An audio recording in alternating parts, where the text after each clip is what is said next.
Bismillah, assalamualaikum warahmatullahi wabarakatuh. Innal hamdalillah nahmaduhu wa nasta'inuhu wa nastaghfiruh wa na'udzu billahi min syururi anfusina wa sayyiati a'malina man yahdihillahu fala mudhillalah wa man yudlilhu fala hadiyalah. Asyhadu an la ilaha illallah wahdahu la syarika lahu wa asyhadu anna Muhammadan abduhu wa rasuluh. Allahumma shalli ala Muhammad wa ala alihi wa ashabihi ajmain, amma ba'd. Bismillah, informasi untuk Ustadz yang seharusnya hadir. Beliau sepertinya tidak hadir karena baru pulang umroh semalam. Iya begitu, jadi qadarullah sedang kurang sehat barusan. Begitu, mudah-mudahan beliau diberikan kesembuhan. Allahumma rabban nasi adhibil ba'sa ishfi anta syafi la shifaa illa shifaa'uk shifaan la yughadiru saqama. Dan kita diberikan kesempatan untuk umroh. Amin ya rabbal alamin. Alhamdulillah, puji dan syukur kita panjatkan kepada Allah Subhanahu wa taala, Rabb kita semesta alam, yang mana harus kita ibadahi satu-satunya dan tidak boleh kita berbuat syirik atau berbuat ibadah kepada selain Allah Subhanahu wa taala. Salawat dan salam semoga diberikan kepada manusia terbaik yang paling berjasa untuk hidup kita, yang paling harus kita cintai melebihi cinta kita kepada diri kita sendiri, yaitu Rasulullah Sallallahu Alaihi Wasallam. Insya Allah pada kesempatan pagi hari ini akan dibahas sedikit mengenai larangan-larangan dalam persaudaraan dalam Islam.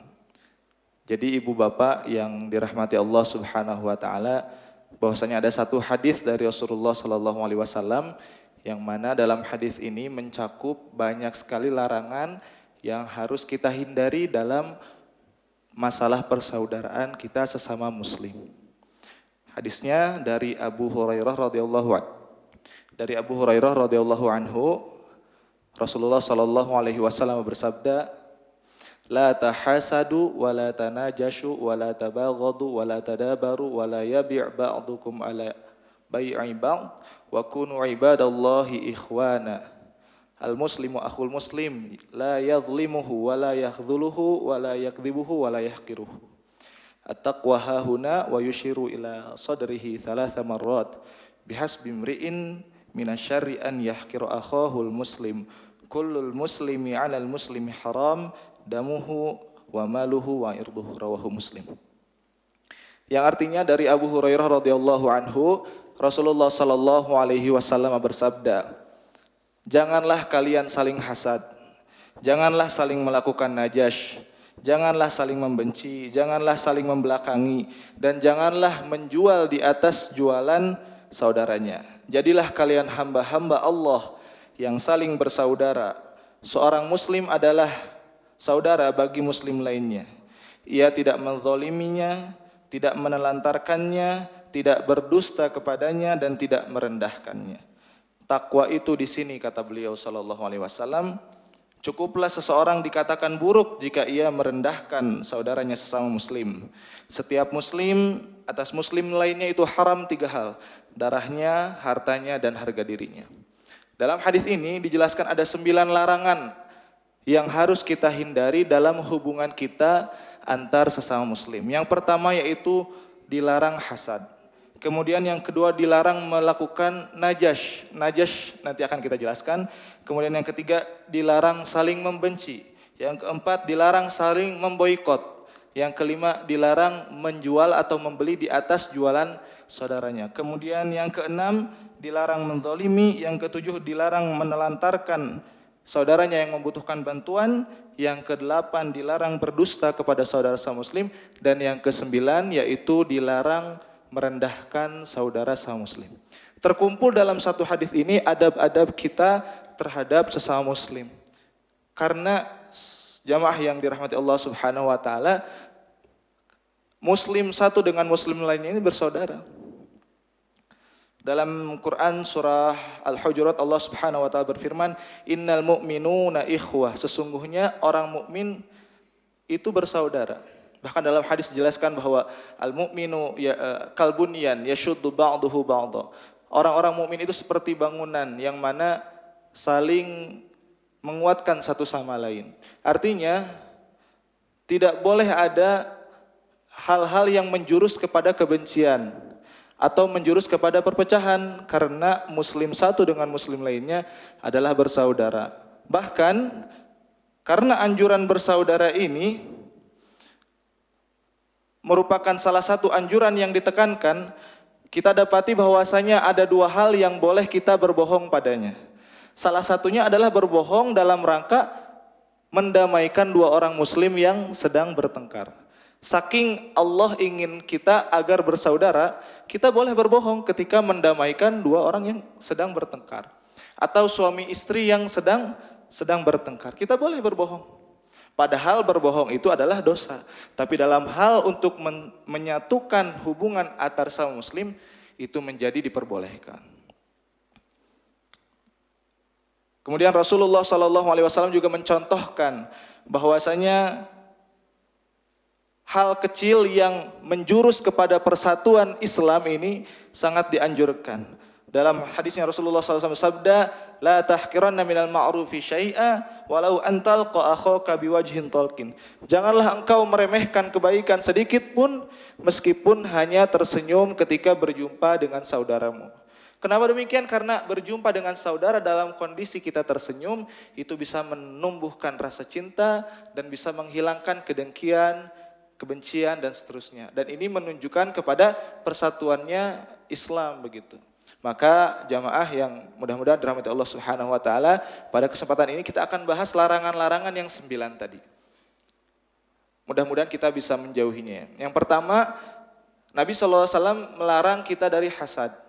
La tahasadu. Jangan kalian saling hasad. Apa itu hasad? Hasad menurut para ulama adalah menginginkan kebaikan yang ada pada orang lain itu hilang. Kalau kata Ustadz A'agim, beliau mengatakan hasad adalah SOS, SOS. Sulit melihat orang senang dan senang melihat orang lain sulit begitu. Jadi kalau kata ulama bahwasanya hasad adalah kita menginginkan kebaikan yang ada pada orang lain hilang. Dan hasad ini adalah akhlak buruk yang mengantarkan kepada akhlak-akhlak buruk yang lainnya. Orang bisa saling membenci karena hasad, bisa menggibah karena hasad, fitnah karena hasad. Hasad adalah pokok dari banyak perbuatan buruk. Bahkan jamaah yang dirahmati Allah Subhanahu wa taala, para ulama mengatakan bahwasanya dosa pertama yang dilakukan di langit, di surga adalah sombong. Ketika iblis sombong kepada Nabi Adam alaihissalam. Dan dosa pertama yang dilakukan di bumi adalah hasad. Ketika Qabil dan Habil, ketika Qabil hasad kepada Habil anak Nabi Adam, sehingga Qabil pun membunuh Habil. Jadi hasad ini adalah dosa pertama yang dilakukan di muka bumi. Dan kita ini banyak yang sebetulnya dalam hati ada hasad kepada orang lain, tapi kita bisa menahannya, bisa menyembunyikannya begitu. Dan Nabi SAW melarang kita dari berbuat hasad. Kenapa demikian? Karena pertama, hasad adalah akhlak iblis, akhlak orang Yahudi, akhlak Qabil, akhlak orang-orang munafik. Jadi hasad ini akhlak kebanyakan manusia sebetulnya. Kenapa akhlak iblis? Jadi saat itu iblis hasad kepada Nabi Adam karena Nabi Adam memiliki 3 keunggulan. Yang pertama, Nabi Adam ini diciptakan langsung oleh tangan Allah Subhanahu wa taala. Kemudian yang kedua, bahwa Nabi Adam ini diberikan ilmu. Seperti dalam surat Al-Baqarah, Nabi Adam diberikan ilmu, sedangkan iblis tidak. Kemudian yang ketiga, Nabi Adam diperintahkan para malaikat sujud kepada Nabi Adam. Dan iblis tidak diberikan itu. Sehingga iblis pun hasad kepada Nabi Adam dan dia menjerumuskan Nabi Adam agar terjerumus atau agar turun dari surga dihukum oleh Allah ke bumi. Kemudian hasad juga akhlak orang-orang Yahudi.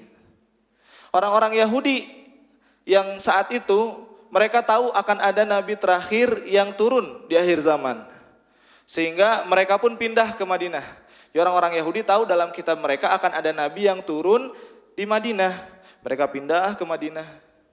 Ternyata yang nabi yang turun itu bukan dari golongan mereka, bukan dari Bani Israel, tapi dari bangsa Arab. Sehingga mereka pun hasad dan memerangi kaum muslimin Madinah. Karena apa? Karena hasad. Karena ingin kebaikan yang ada pada orang-orang muslim hilang.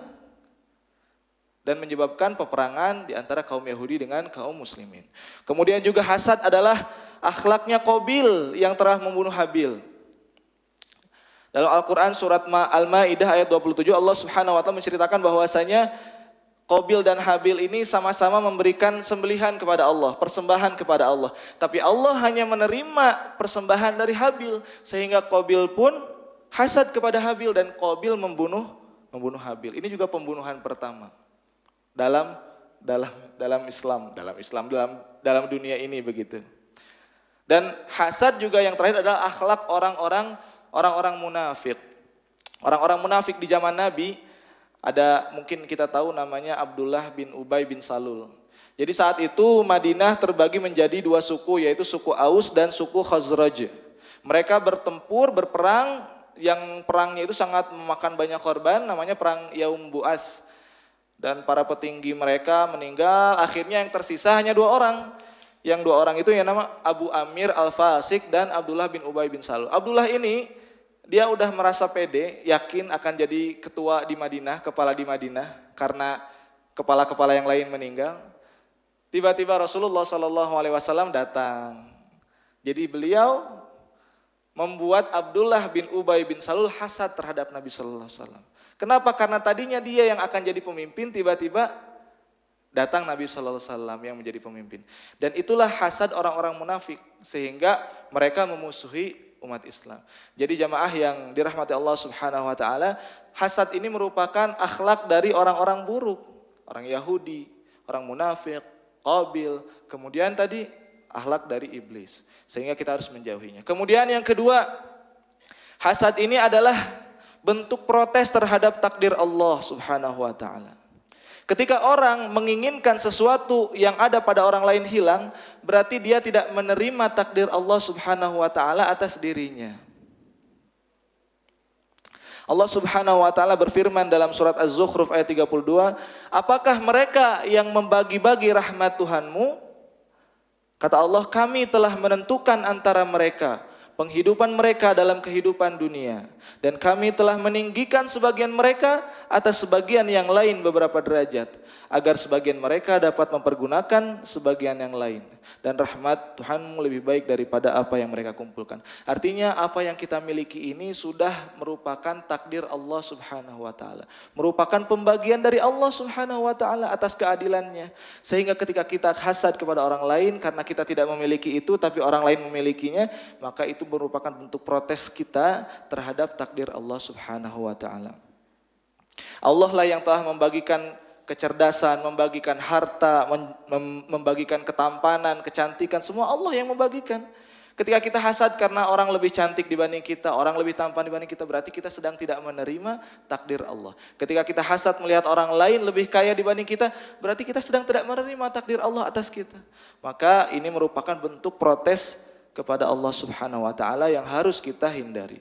Kemudian yang ketiga, hasad ini merupakan sumber dari dosa-dosa yang lain. Ketika seseorang hasad, maka ini akan menyerumuskan dia kepada dosa-dosa yang lain. Baik dosa hati, dosa lisan, dosa perbuatan. Kita banyak melihat orang menggibah, memfitnah. Kenapa? Karena dia hasad. Dia menyampaikan keburukan-keburukan tentang saudaranya. Karena apa? Karena dia hasad atas saudaranya tersebut. Atau mungkin dia melakukan perbuatan dosa berupa mencuri, atau apapun itu berupa kekotoran hati, itu sebab dari hasadnya dia. Maka hasad ini akan mengantarkan kepada dosa-dosa lain yang lebih besar. Dalam hadis Rasulullah SAW bersabda, "Iyyakum wal hasad, fa innal hasada ya'kulul hasanati kama ta'kulun narul hatab." Kata Nabi SAW, waspadalah kalian terhadap hasad, karena sesungguhnya hasad memakan kebaikan-kebaikan sebagaimana api memakan kayu bakar. Ketika seseorang hasad ini, dia akan berusaha menjatuhkan saudaranya, akan berusaha menyingkirkan saudaranya dengan berbagai cara, dengan lisannya, dengan perbuatannya, sehingga ini akan menghapuskan, menggugurkan, menghilangkan banyak kebaikan-kebaikan dari dirinya. Wa iyyadubillahi min. Maka jamaah yang dirahmati Allah Subhanahu wa taala, hasad ini merupakan penyakit yang berbahaya sehingga kita harus menjauhinya. Kemudian yang keempat, hasad adalah musuh dari kebahagiaan. Ketika kita hasad, maka kita akan sulit bahagia. Karena kita akan selalu merasa kurang. Kita akan selalu merasa kurang terhadap apa yang kita miliki. Dan kita akan terus iri terhadap yang orang lain miliki. Maka kita akan sulit bahagia hidup di dunia. Kita melihat orang-orang tertentu yang mungkin setiap hari membicarakan orang lain. Si anu sudah punya anu, si ini udah punya anu, dan seterusnya. Terus aja dia merasa hasad terhadap saudaranya, dia sulit bahagia. Karena hasad ini adalah kebalikan dari kebahagiaan. Sehingga apabila kita ingin bahagia, ya, ikuti nasihat dari Rasulullah SAW, la tahasadu, janganlah kalian hasad. Adapun model-model orang hasad ini dibagi menjadi 4 model. Yang pertama yaitu orang yang berusaha menghilangkan hasad, orang yang berusaha menghilangkan kenikmatan dari saudaranya. Jadi dia hasad dan dia berusaha menghilangkan kenikmatan itu pada saudaranya. Tapi model seperti ini pun dibagi 2. Jadi yang pertama, dari model yang pertama, orang ini ingin menghilangkan kenikmatan yang ada pada saudaranya. Ini bagi 2. Yang pertama, dia ingin menghilangkan kenikmatan itu tapi tidak juga untuk dirinya. Tapi dia nggak pingin kenikmatan itu. Contoh, iblis kepada Nabi Adam. Dia ingin Nabi Adam turun ke bumi dihukum oleh Allah, tapi dia tidak menginginkan posisi Nabi Adam. Jadi ini model hasad yang paling buruk, karena dia sebetulnya tidak menginginkan posisi itu, tidak menginginkan hal itu, dia hanya ingin orang lain jatuh saja seperti itu. Ini model hasad yang pertama, bagian pertama. Adapun yang kedua, orang yang mencoba menghilangkan kenikmatan dari orang lain dan dia menginginkan posisi tersebut. Mungkin kita melihat di kantor, di tempat kerja ada orang yang hasad terhadap atasannya, terhadap temannya, dia menginginkan dia diturunkan jabatannya dan dia mengisi posisi tersebut. Nah, ini merupakan hasad yang lebih mending, tapi juga ini merupakan hal buruk dan dua-duanya berdosa. Ya, yang pertama jadi model hasad ini adalah hasad orang yang ingin kenikmatan hilang pada orang lain. Dan ini dibagi 2. Yang pertama ingin kenikmatan itu hilang, tapi tidak untuk dirinya gitu. Jadi yang penting orang lain tidak bahagia saja begitu. Misalnya kita lihat ada orang lain yang diberikan rumah, orang yang diberikan, ya saya pingin dia nggak punya rumah itu gitu. Terus kamu pingin punya rumah nggak? Nggak juga. Yang penting dia miskin. Saya pingin dia miskin gitu. Gitu. Dia hasad tapi dia tidak menginginkan kenikmatan tersebut. Adapun yang kedua, dia hasad tapi dia menginginkan kenikmatan tersebut. Jadi dia pingin menggantikan posisi orang yang dihasadi. Kemudian model orang hasad yang kedua, orang yang berusaha untuk tidak menghilangkan kenikmatan dari orang yang dihasadi. Jadi kalau yang pertama tadi dia menginginkan kenikmatan itu hilang, kalau yang kedua dia tidak menginginkan kenikmatan itu hilang. Tapi dia ada hasad dalam dirinya. Nah, ini juga dibagi 2 model. Yang pertama, karena orang ini ada hasad saja dalam dirinya, tapi dia tidak mencoba mengungkapkannya. Jadi dia ada hasad, kenapa orang seperti itu ya, kenapa orang diberikan nikmat itu ya gitu. Tapi dia tidak ingin itu hilang, tapi ada dalam dirinya. Dan ini mungkin kita banyak di antara kita seperti itu. Kita melihat ada adik-adik mungkin melihat ada teman yang lebih pintar, lebih cerdas. Kenapa ya dia kayak gitu ya? Gitu. Ada hasad dalam hati, tapi kita tidak menginginkan kenikmatan itu hilang pada saudara kita. Kemudian yang ketiga, ada orang yang berusaha agar sama seperti orang yang dihasadi. Jadi yang pertama tadi tipenya adalah orang yang ingin kenikmatan hilang di orang lain. Kemudian yang kedua, dia hasad tapi dia tidak ingin kenikmatan itu hilang di diri orang lain. Yang ketiga, dia berusaha agar sama seperti orang yang dihasadi tapi tidak ingin itu hilang. Dan ini dibagi 2. Misalkan dibagi 2. Yang pertama dalam urusan dunia, yang kedua dalam urusan akhirat. Jadi dia berusaha agar mencapai prestasi atau mencapai kenikmatan orang yang dihasadi. Dalam urusan dunia misalkan kita melihat ada orang yang kaya, orang yang cerdas, kita ingin secerdas dia, kita ingin sekaya dia gitu. Tapi dalam diri kita ada hasad terhadap dia. Dan ini tercela karena apa? Karena ini dalam urusan dunia. Adapun bagian yang kedua yaitu dalam urusan akhirat, maka ini diperbolehkan, yaitu la hasada illa fitnatain, tidak ada hasad melainkan pada 2 perkara, yaitu yang pertama rajulun, laki-laki yang diberikan harta oleh Allah kemudian dia berinfak di jalan Allah. Kemudian rajulun, laki-laki yang kedua yang diberikan ilmu oleh Allah dan dia mengajarkan ilmu tersebut. Nah, kita hasad terhadap 2 orang ini dalam urusan agama, maka ini diperbolehkan begitu. Jadi ada hasad yang diperbolehkan, yaitu hasad dalam urusan agama yang disebut ghibthah. Kita ghibthah, kita ada perasaan ingin seperti dia dalam urusan agama. Kita melihat ada orang yang baca Qur'annya bagus, kita hasad terhadap dia, kita ingin orang tersebut tetap memiliki nikmat itu dan kita menyamai dia. Kita melihat orang-orang yang kaya, yang senang bersedekah, kita ingin seperti dia untuk senantiasa bersedekah. Nah itu hasad yang diperbolehkan. Dan yang terakhir model hasad ini, model orang hasad adalah orang yang berusaha menghilangkan hasad dalam hatinya. Dan ini adalah yang paling mulia ketika kita diganggu oleh setan bahwa dalam diri kita ada hasad, kita mencoba hilangkan hasad itu. Dengan cara apa adik-adik? Dengan cara kita mendoakan orang yang dihasadi. Apabila adik-adik misalkan ada lihat temannya yang lebih cerdas, lebih pintar, lebih kaya, cara agar kita hilang hasadnya kepada dia yaitu yang pertama dengan cara kita mendoakan dia. Kemudian kita berikan hadiah kepada dia.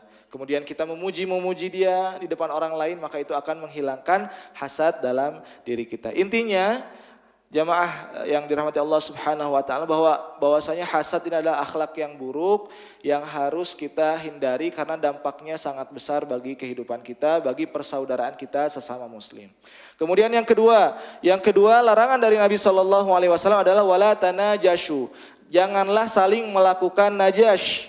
Nah, najas ini adalah provokasi atau trik-trik yang dilakukan untuk menjebak orang lain.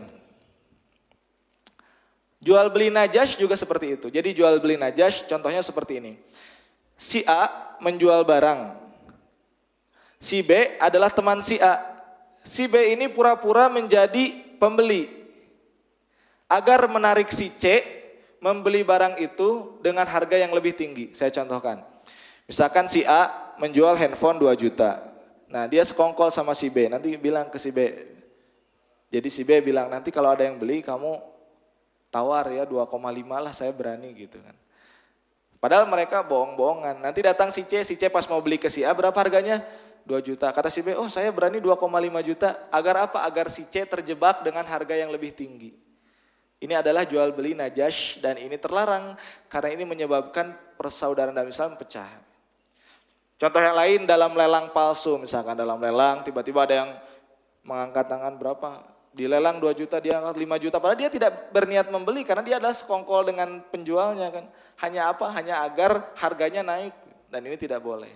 Dan contoh-contoh najas dalam perkara jual beli di zaman ini, ya iklan-iklan palsu, testimoni-testimoni palsu yang mungkin dia menceritakan ini produk yang ini bagus dan seterusnya. Padahal dia tidak menggunakan produk tersebut.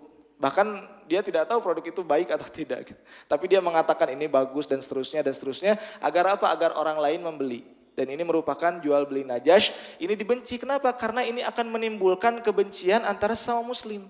Nanti apabila si C ini tahu bahwa dia dicurangi oleh si B dan si A, maka dia akan timbul kebencian. Dan ini akan membuat si C ini benci terhadap si A dan si B dan ini membuat perpecahan dalam persaudaraan Islam. Itu merupakan sesuatu yang dilarang. Makanya najas ini merupakan larangan yang disebutkan oleh Rasulullah Sallallahu Alaihi Wasallam. Kemudian Nabi SAW yang ketiga melarang dari saling membenci. Kata Nabi SAW, wala tabaghadu, jangan saling membenci. Dan benci ini merupakan sebab dari hasad biasanya. Orang saling membenci itu karena ada hasad dalam dirinya.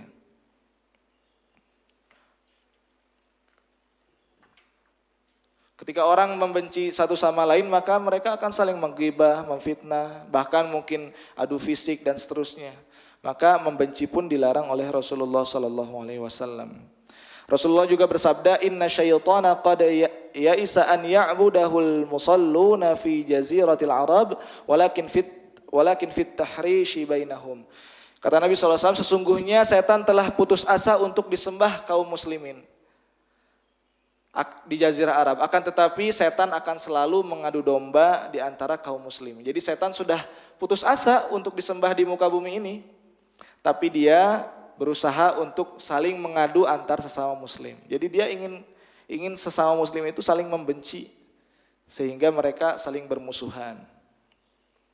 Lalu bagaimana apabila kita dizalimi orang lain agar kita tidak tumbuh kebencian? Yang pertama jelas memaafkan, dan ini adalah yang terbaik. Ketika orang lain membenci kita, menzalimi kita, maka memaafkan adalah yang terbaik. Kemudian membalas kezaliman tersebut, adapun kita ingin membalas kezaliman tersebut, maka balaslah dengan yang setimpal. Dan ini masih diperbolehkan, kita membalas dengan yang setimpal ini masih diperbolehkan. Kemudian yang ketiga, membalas dengan sesuatu yang lebih besar, ini tidak boleh, karena ketika membalas kezaliman atau kebencian ini lebih besar daripada yang orang lain lakukan kepada kita, maka status kita dari yang dizalimi akan pindah menjadi yang menzalimi, karena kita membalas lebih besar dibanding perlakuan orang lain. Kemudian larangan Nabi yang keempat, yaitu larangan saling memboikot. Kata Nabi SAW, wala tadabaru, dan janganlah kalian saling membelakangi atau memboikot. Pertanyaannya, apakah boleh kita tidak berbicara dengan saudara kita sama muslim karena marah-marahan gitu, boleh nggak? Adik-adik boleh nggak? Boleh nggak? Boleh. Boleh asal tidak lebih dari 3 hari. Kata Nabi SAW, la yahillu lirajulin an yahjura akhahu fawqa 3 layalin. Kata Nabi SAW, tidak halal bagi seorang muslim mendiamkan saudaranya lebih dari 3 hari. Jadi keduanya bertemu tapi tidak saling bersapa, itu tidak boleh lebih dari 3 hari. Dan yang paling baik di antara keduanya yang sedang saling memboikot ini adalah yang paling pertama mengucapkan salam. Jadi kita boleh sebetulnya, mungkin ada masalah dengan saudara kita sama muslim atau dengan teman kita begitu, kita boleh tidak menyapa dia, tapi tidak boleh lebih daripada 3 hari. Dan yang paling baik di antara orang yang sedang bermusuhan tersebut adalah yang paling pertama mengucapkan salam. Karena dengan mengucapkan salam berarti dia telah menurunkan egonya, dia telah menurunkan ego terhadap saudaranya itu telah dia turunkan, dia maafkan, maka dia mengucapkan salam. Dan itu adalah manusia yang terbaik di antara keduanya. Bahkan Rasulullah SAW bersabda, man hajara akhahu sanatan fahuwa kasafki damihi. Kata Nabi SAW, barang siapa yang memboikot saudaranya selama setahun, maka ini seperti menumpahkan darahnya. Mungkin di antara kita ada yang sudah tidak berbicara dengan teman bertahun-tahun karena saling bermusuhan ya. Atau dengan tetangga bertahun-tahun gitu. Ini tidak boleh. Karena ketika kita memboikot saudara kita sama muslim 1 tahun saja, itu seakan-akan dosanya seperti kita membunuh dia. Na'udzubillah. Maka jamaah yang dirahmati Allah Subhanahu wa taala, kita tidak boleh memboikot saudara kita lebih dari 3 hari. Ya, tidak boleh lebih 3. Walaupun prakteknya sulit, apalagi kalau kita dizolimi gitu kan. Dizolimi sama orang lain, dicuri, ditipu, mungkin atau difitnah gitu. Inginnya membalas dengan waktu yang lama, tapi ya inilah anjuran Nabi SAW, janganlah kalian saling memboikot. Dalam hadis lain kata Nabi, jangan lebih dari 3 hari begitu. Nah, apa yang kita perlu ketahui mengenai saling memboikot ini? Yang pertama, jika kita bermusuhan dengan orang yang jauh, jangan orang yang jauh ya, maksudnya bukan kerabat, bukan saudara sedarah begitu. Apabila kita bermusuhan dengan mereka, maka cukup kita dengan mengucapkan salam, ini sudah gugur. Apakah kita harus kembali akrab seperti dahulu? Tidak, karena memang hati manusia ini cenderung berubah ketika kita dizalimi orang lain, pasti ada perasaan yang tidak akan hilang walaupun kita sudah memaafkan. Kita sudah memaafkan, tapi gak bisa hilang ketidaknyamanan itu. Nah itu tidak apa-apa selama kita sudah tidak memboikot. Jadi tidak perlu semesra dulu begitu. Adapun yang kedua, jika kita bermusuhannya dengan kerabat, dengan saudara, sepupu, om, tante dan seterusnya, maka selain kita harus berbaikan, mengucapkan salam, kita juga harus akrab seperti dahulu kembali. Kenapa? Karena ini merupakan kerabat dan ini dianjurkan untuk disambung silaturahim. Beda kan kalau dengan teman bukan silaturahim, dengan orang lain bukan silaturahim. Jadi ketika kita salam pun sudah mencukupi memperbaiki saling memboikot kita. Tapi terhadap saudara kita yang kerabat, ini kita harus berhubungan baik kembali seperti dahulu, karena dia adalah silaturahim. Kemudian yang kelima, larangan menjual di atas jualan saudaranya. Rasulullah SAW bersabda, wala yabi' ba'dukum ala bai'i ba'd. Kata Nabi SAW, dan janganlah menjual di atas jualan saudaranya. Gimana maksudnya menjual di atas jualan saudaranya? Ini bisa dibagi menjadi dua contoh. Yang pertama, menjual di atas penjualannya dalam masa khiyar.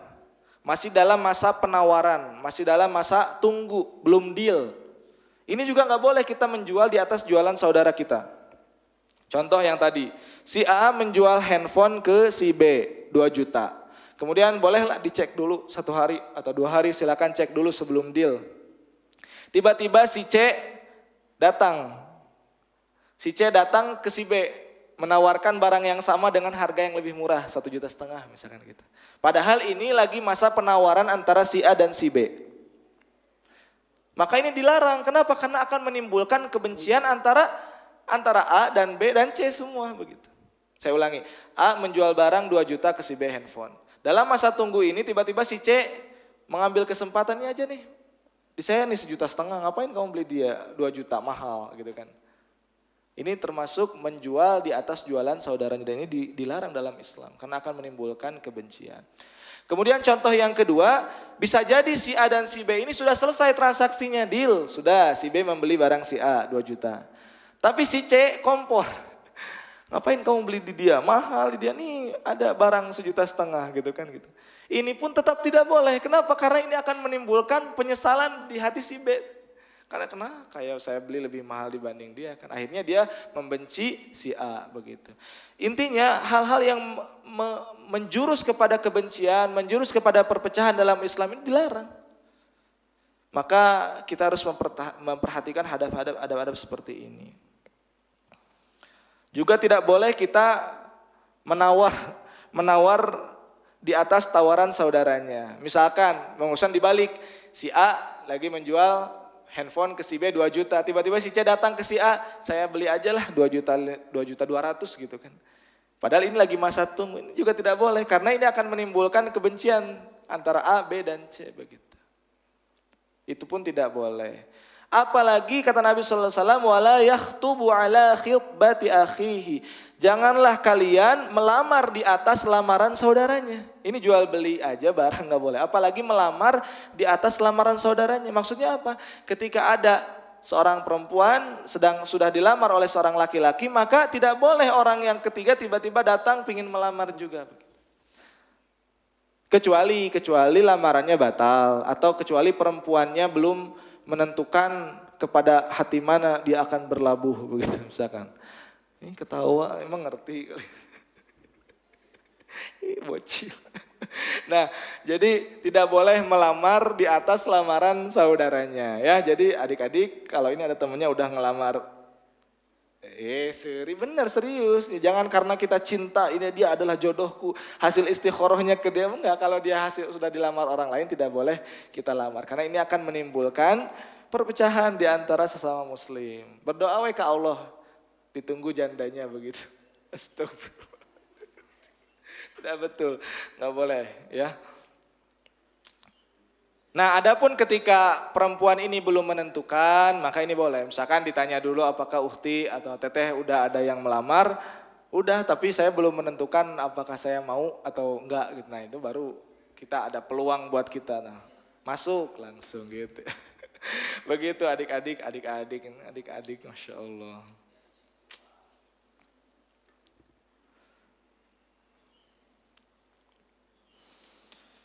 Jadi dulu pernah ada kisahnya di zaman Nabi SAW, ada namanya sahabiah namanya Fatimah binti Qais. Jadi Fatimah binti Qais ini dilamar oleh 2 orang langsung, oleh Abu Jaham dan oleh Muawiyah secara bersamaan. Kemudian Fatimah binti Qais karena masih ada Nabi meminta saran dari Nabi. Yang mana yang harus saya terima di antara 2 orang ini? Kata Nabi SAW, adapun Muawiyah maka ia adalah laki-laki yang miskin dan tidak punya harta benda. Sedangkan Abu Jaham adalah laki-laki yang ringan tangan, yang mudah memukul. Jadi kata Nabi teh Muawiyah mah miskin, Abu Jaham suka memukul. Udahlah nikah sama, nah kata Nabi nikah saja dengan Usamah bin Zaid. Ngerti nggak adik-adik? Jadi ada 2 laki-laki yang melamar Fatimah binti Qais. Tapi kata Nabi jangan sama dua-duanya, yang satu miskin, yang satu suka memukul. Nikahlah sama yang ketiga itu Usamah bin Zaid. Padahal Usamah bin Zaid tidak melamar, tapi dinikahkan oleh Nabi SAW. Dan ini sering terjadi, teteh-teteh, adik-adik Saya punya teman juga dilamar dalam waktu 2 minggu oleh 3 orang gitu. 3 orang, terus dia nanya mending yang mana? Mending yang mana? Nanyanya ke saya kan gitu. Ya terserah kamu kan yang mau nikah kamu. Dilamar langsung oleh 3 orang dan itu mungkin terjadi. Dia tidak langsung, jadi ketika dilamar itu kan tidak langsung menjawab. Beda sama lamaran sekarang, makan lamaran bohong-bohongan kan. Lamaran padahal udah jelas diterima kalau sekarang. Kalau lewat ta'aruf kan belum tentu diterima. Misalkan ada datang, bilang ke orang tuanya saya ingin lamar. Oh iya nanti dipikir-pikir dulu 2 minggu misalkan. 2 minggu kan tiba-tiba ada yang datang lagi di hari besoknya. Oh, iya dipikir-pikir 2 minggu. Datang lagi, iya dipikir 3 orang. Akhirnya nikah dengan yang kedua. Begitu. Intinya kita tidak boleh menjual di atas jualan saudara kita. Apalagi melamar di atas lamaran saudara kita. Karena itu akan menimbulkan kebencian di antara sesama muslim. Terus Nabi SAW melanjutkan, kata Nabi SAW, wa kunu ibadallahi ikhwana. Jadilah hamba-hamba Allah yang bersaudara. Jadi larangan-larangan ini adalah untuk mempersaudarakan kita. Agar kita tetap berada di atas persaudaraan dengan Islam. Karena nikmat setelah nikmat iman dan Islam adalah nikmat saudara sama muslim. Dulu di zaman Nabi SAW, para sahabat hijrah dari Mekah ke Madinah. Mereka meninggalkan hartanya, bahkan ada yang anak istrinya masih ditinggalkan karena masih kafir dan seterusnya. Ditinggalkan, kemudian Nabi SAW mempersaudarakan mereka dengan orang-orang Ansor dan itu merupakan kenikmatan. Ada salah satu contoh yang sering kita dengar. Abdurrahman bin Auf ketika dipersaudarakan dengan sahabat Ansor Sa'ad bin Rabi'. Ini nikmat persaudaraannya. Kata Sa'ad bin Rabi', aku adalah orang yang terpandang atau orang yang kaya di antara orang-orang Madinah. Silahkan ambil setengah hartaku dan pilih di antara istriku yang paling cantik, nanti akan aku ceraikan dan silahkan kamu nikahi. Nikmat persaudaraan dalam Islam.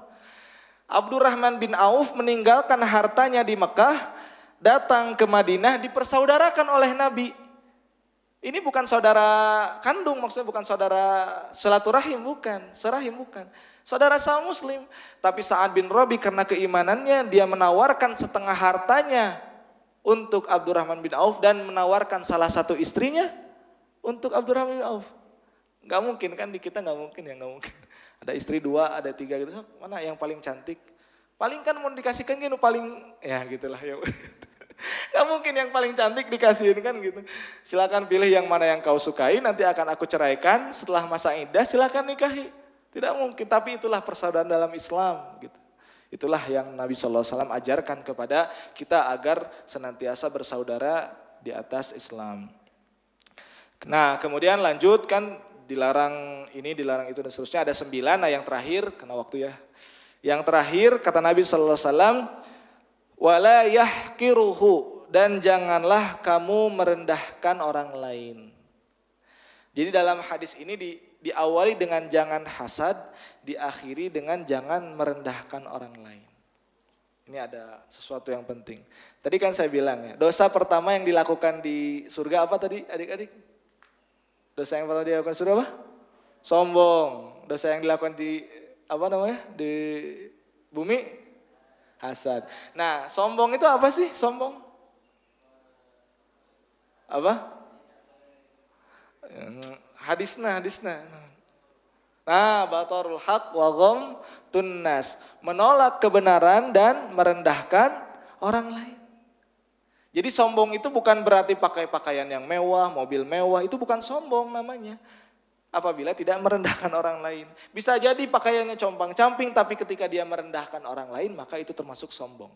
Nabi SAW bersabda, at-taqwa, kata Nabi SAW, la yadkhulul jannah man kana fi qalbihi mithqala dzarratin min kibr.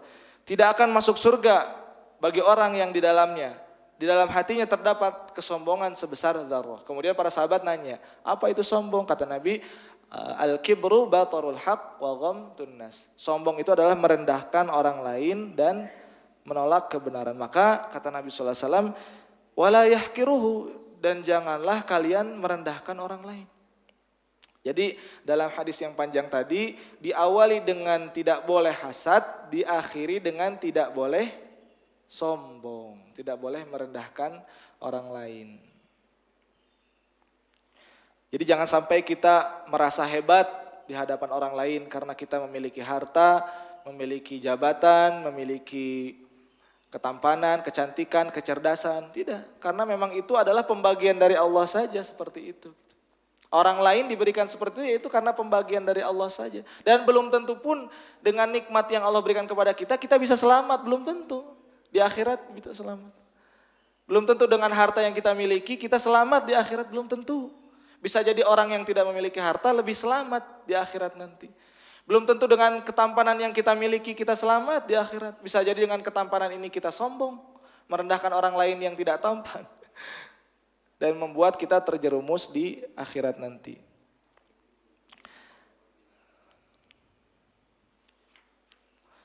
Larangan dari merendahkan orang lain ini juga banyak hadisnya dari Rasulullah Sallallahu Alaihi Wasallam. Yang pertama, disebutkan dalam suatu hadis yang diriwayatkan oleh Sahal bin Sa'ad As-Sa'idi rahimahullah radhiyallahu anhu, bahwa ada seorang laki-laki melintasi Rasulullah Sallallahu Alaihi Wasallam. Jadi laki-laki melintas kepada Rasulullah SAW. Kemudian Rasul Sallallahu Alaihi Wasallam menanyakan kepada para sahabat, apa pendapat kalian tentang laki-laki yang barusan? Maka salah seorang di antara mereka menjawab, demi Allah, yang barusan lewat itu adalah seorang yang mulia, yang apabila dia melamar pasti akan diterima. Dan apabila dia meminta tolong, maka dia akan diberi pertolongan. Gitu. Karena dia mungkin orang kaya, orang punya jabatan dan seterusnya. Kemudian Nabi diam. Tiba-tiba datang lagi berikutnya laki-laki yang lain. Kemudian dia nanya, Nabi SAW bertanya kepada para sahabat, bagaimana pendapat kalian tentang laki-laki yang barusan? Kan tadi nanya tentang yang satu, nanya lagi yang kedua. Kata para sahabat, wahai Rasulullah, orang ini adalah orang yang termiskin dari kalangan kaum muslimin. Apabila ia meminang, apabila ia melamar, sudah pasti lamarannya akan ditolak. Dan apabila meminta syafaat, meminta bantuan, maka tidak akan ada yang membantu. Dan apabila berkata, maka perkataannya tidak akan didengar. Kemudian kata Rasulullah SAW, sungguh orang yang kedua, yang kata para sahabat miskin, kalau melamar tidak akan diterima, kalau minta tolong tidak akan ditolong, kata Nabi, orang yang kedua ini lebih baik daripada orang yang pertama, semisal orang yang pertama ini memenuhi dunia dan seisinya. Jadi Nabi nanya yang pertama kelihatan orang kaya dan seterusnya. Bagaimana pendapat sahabat kan melihat lahirnya saja. Lahirnya ini orang yang mulia, yang apabila melamar mungkin karena ganteng, karena kaya akan diterima. Apabila minta pertolongan pasti akan dibantu. Makanya kata para sahabat ini orang yang mulia.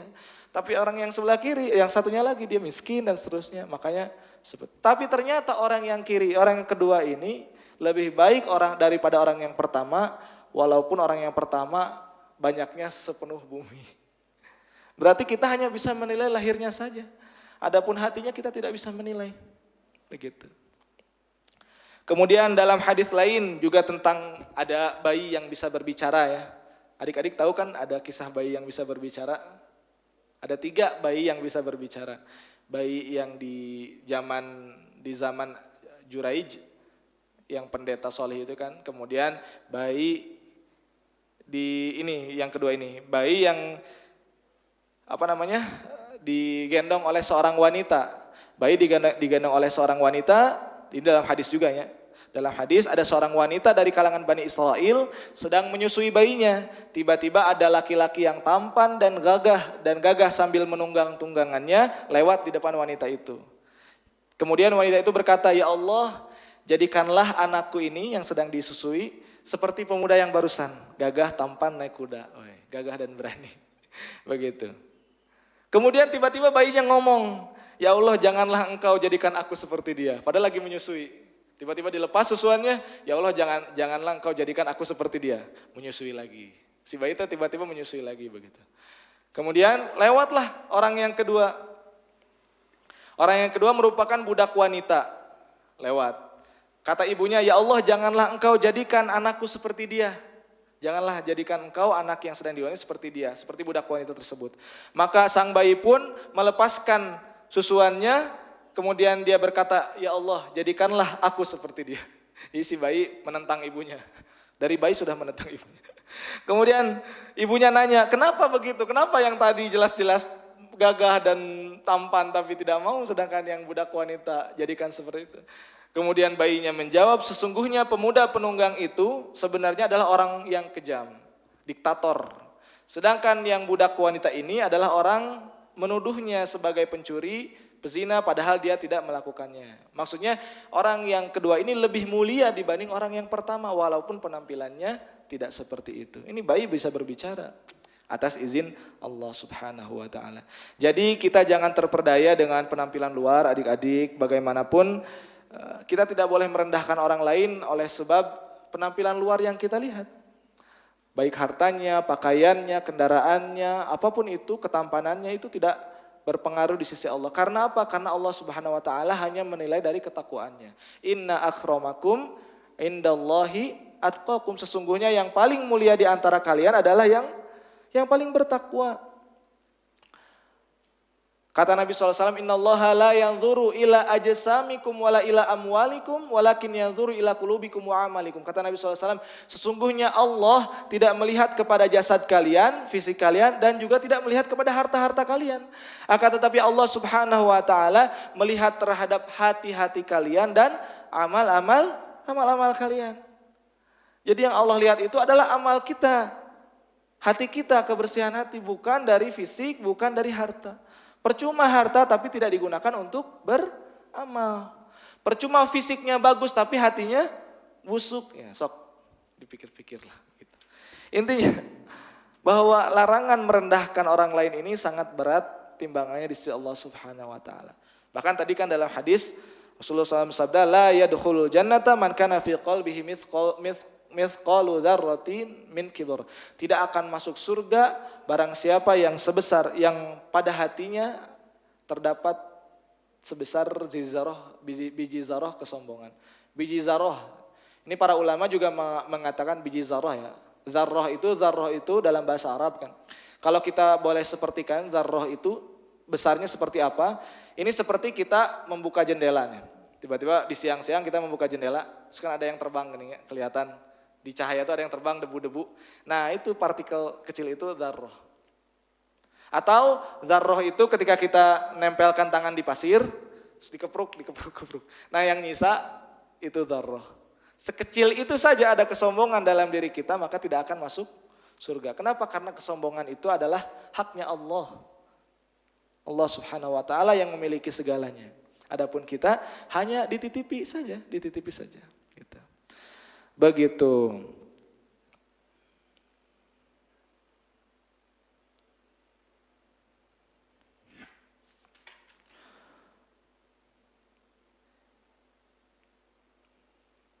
Kemudian yang terakhir dari hadis Nabi Sallallahu Alaihi Wasallam ini bahwasanya Rasulullah Sallallahu Alaihi Wasallam sabda, kulul muslimi 'alal muslimi haram damuhu wa maluhu wa irduhu.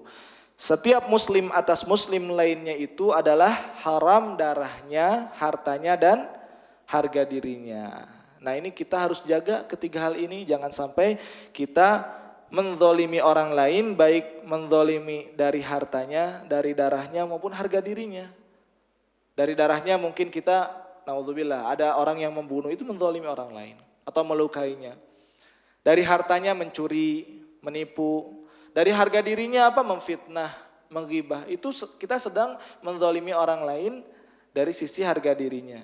Hendaklah seseorang berusaha keluar dari muka bumi ini dan berjumpa dengan Allah Subhanahu wa taala dalam kondisi tidak menzalimi siapapun. Kenapa? Karena kata Sufyan Ats-Tsauri, sesungguhnya engkau berjumpa dengan Allah dengan membawa 70 dosa itu lebih ringan perkaranya daripada engkau berjumpa dengan Allah dengan membawa satu dosa di antara engkau dengan sesama manusia. Kata Sufyan Ats-Tsauri rahimahullah, engkau membawa 70 dosa antara engkau dengan Allah, itu lebih ringan dibanding engkau membawa satu dosa antara engkau dengan sesama manusia. Kenapa? Karena Allah bisa mengampuni hambanya sebanyak apapun dosa hamba tersebut. Adapun dosa kepada sesama manusia, menzalimi sesama manusia, maka itu hanya bisa gugur dengan kita meminta keridhaan dari orang tersebut. Apabila kita menzalimi dia dari hartanya, maka kita harus mengembalikan hartanya. Apabila kita menzalimi dia dari ucapan kita, ghibah, namimah, fitnah, maka kita harus meminta kerelaannya, meminta maaf, menyelesaikan masalah tersebut. Maka 70 dosa bertemu dengan Allah, dosa antara kita dengan Allah itu kata Sufyan Ats-Tsauri rahimahullah lebih ringan dibanding kita membawa dosa, satu dosa saja antara kita dengan sesama manusia. Karena Allah ini Maha Pengampun dan Maha Penyayang. Makanya dalam Al-Quran surah Abasa yang kita tahu, adik-adik kan tahu ya. Fa'idha ja'atis sakhah yauma yafirrul mar'u min akhihi wa ummihi wa abihi wa sahibatihi wa banih likulli imri'im minhum yauma idzin sya'nu yughni. Dan apabila datang suara yang memekakkan, tiupan sangkakala yang kedua, kan tiupan sangkakala yang pertama itu apa? Membuat seluruh umat manusia mati. Saya tidak akan nyepertikeun ya tiupan sangkakala kumaha sih. Nah bukan seperti itu ya. Tiupan sangkakala wallahu alam ya bisa ada. Karena saya lihat di ceramah-ceramah kadang ustadznya suka mempraktekkan tiupan sangkakala dengan tit gitu. Emang sangkakala gitu. Emang ada suaranya? Belum tentu ada suaranya kan begitu. Tapi tiupan yang pertama membuat seluruh makhluk mati. Kemudian tiupan yang kedua membangkitkan seluruh makhluk. Nah, pada saat itu kata Allah Subhanahu wa taala, pada hari ketika manusia lari dari saudaranya, ibu lari dari bapak dan ibu bapaknya, dan dia lari dari istri dan anaknya. Setiap orang dari mereka pada hari itu mempunyai urusan yang cukup menyibukkan. Nah, para ulama menafsirkan kenapa seseorang lari dari saudaranya, lari dari ibu bapaknya, lari dari anak dan istrinya. Kenapa? Karena dia telah menzalimi anak istri, ibu bapak, saudara ketika masih hidup. Orang yang paling mungkin kita zalimi sebetulnya keluarga kita sendiri. Karena kita sering berinteraksi dengan mereka. Mungkin kita zalim kepada orang tua, durhaka kepada orang tua, mungkin kita zalim kepada anak, zalim kepada adik, kepada kakak, dan mereka yang paling banyak berinteraksi dengan kita gitu. Makanya pada hari kiamat nanti kita akan lari dari mereka. Kenapa? Karena kita takut dimintai pertanggungjawaban oleh mereka begitu. Maka jamaah yang dirahmati Allah Subhanahu wa taala, kepada saudara saja kita nanti akan lari, apalagi kepada orang lain yang kita membutuhkan amal, kita takut amal kita diambil oleh orang lain. Karena ketika kita menzalimi orang lain, di akhirat itu tidak ada lagi harta benda. Yang ada hanya amal soleh. Jadi nanti yang diambil hanya amal soleh kita. Diambil oleh orang lain atau orang lain menyerahkan dosa-dosanya kepada kita. Na'udzubillahi min dzalik. Intinya dalam hadis yang panjang ini saya ulangi bahwasanya Rasulullah sallallahu alaihi wasallam melarang kita dari 9 hal. Yang pertama itu larang dari hasad, kemudian yang kedua larang dari najash, yang ketiga dilarang membenci, yang keempat dilarang saling memboikot, yang kelima dilarang membeli atau menjual di atas jualan saudaranya, kemudian seterusnya sampai yang kesembilan dilarang merendahkan orang lain, dan ini semua dibangun di atas Islam. Artinya Allah Subhanahu wa taala menginginkan kita atau Rasulullah SAW menginginkan agar persaudaraan di sesama muslim ini tegak gitu. Makanya hal-hal yang menunjukkan kepada kecintaan, saling mencintai, saling bersaudara ini dianjurkan. Nabi SAW bersabda, tahabu, saling memberi hadiahlah kalian maka akan tumbuh cinta. Nah, hal seperti ini akan tumbuh cinta, makanya dianjurkan oleh Nabi SAW. Dan Nabi melarang apapun yang menyebabkan perpecahan. Mudah-mudahan kita semua Allah berikan taufik dan hidayahnya agar menjauhi hal-hal tersebut. Dan kita semua bisa menjadi saudara di dunia dan berharap kelak juga menjadi saudara kita di surganya Allah Subhanahu wa ta'ala. Itu saja yang dapat disampaikan. Mohon maaf apabila ada kesalahan. Mudah-mudahan bermanfaat. Aku qauli hadza astaghfirullah li wa lakum. Subhanakallahumma bihamdika asyhadu an la ilaha illa anta astaghfiruka wa atubu ilaik. Assalamualaikum warahmatullahi wabarakatuh.